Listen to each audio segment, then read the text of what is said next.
Hi guys, don't remember which episode this is, it might be number 5. Right, so I showed you this with that on it, doing a float test, and it did float okay, but I'm concerned that I've also got to add a battery in there and other bits, so I've done an extension piece for the middle. The only problem is that now makes it too big for me to test in the sink. And we're currently being warned about potential water shortages, so I really don't want to go and fill the bath either, because that'll be wasting water. So we might have to just go for it, glue it all together, and hope for the best. As you can see, that makes it significantly bigger, so that should add a fair bit of buoyancy to it. So I shall super glue that together. At the same time, I added some bits there so we can actually mount that properly rather than just gluing it in place. And at the same time, I've reprinted this bit, one so that I've got mounting holes in it the right way round. I'll put slots there so we can slide it forwards and backwards a little bit if we want to try and adjust the balance. Not very far, but a little bit. And also I've now got all the pillars pointing up from that one on there. They're pointing down from the top. That means I can screw that in place, put the motor in it. I put pillars there to screw the motor and gearbox to, and then we can put this on top. Can't remember which way around it goes, one way or the other, and screw that in place. And you'll also notice we've changed to white filament now for no reason other than the black had nearly run out. There's still a few layers of it left, but I was worried it wouldn't be enough to actually complete one of these prints. So yeah, so I think I will actually go for it. I think I'll actually glue this together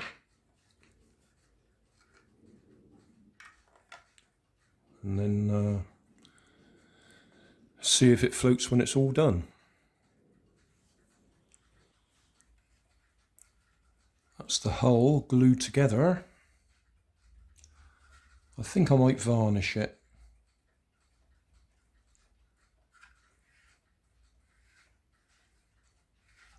I don't know how strong it is. I don't expect it will survive being dropped at an angle and hitting one end or the other, especially if it's got weight in it, because it's been printed that way up, so all the layers are across, so it's got no strength in that direction. Well, I say no strength, that's its weak point. If I was really keen, I could probably put a carbon fibre rod up the middle there to give it extra strength, but I'm not going to. But I think I will varnish it. That centre section, I took a very short piece, about 2 millimeters long, and stretched it in the editor, and I can see it's got quite a few features that it shouldn't have, quite a few lines in it. It's not as smooth as the front and the back, but we'll live with that. That's the new case, or whatever you want to call it, screwed together.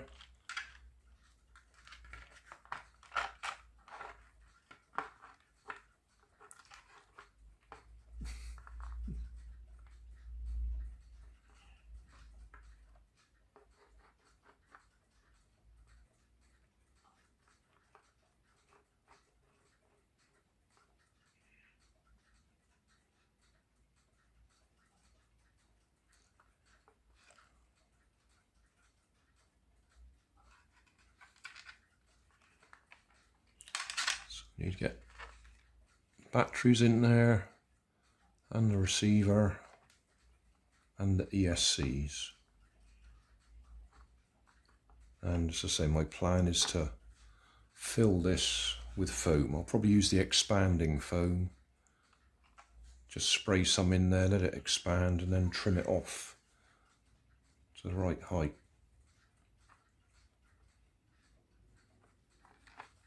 I'm looking there might be enough room to actually get the battery under there, which would be ideal. That'll be low in the boat to give the weight, keep the central gravity low.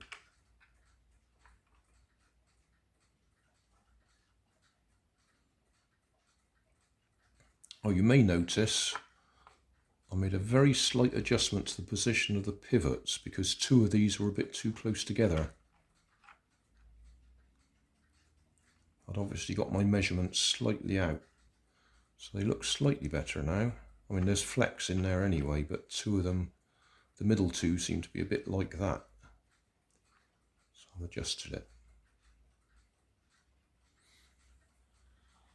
Well, that is actually just by luck, not by design, but my 3-cell 18650 battery does fit under there. So that's ideal.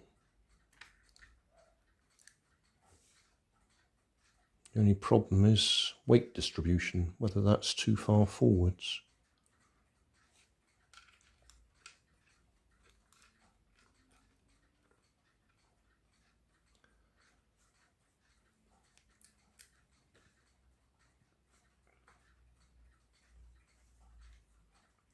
And whether it will float at all with all the extra weight in it.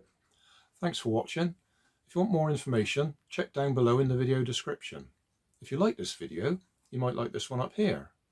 And if you want to subscribe, you can check out my channel over here.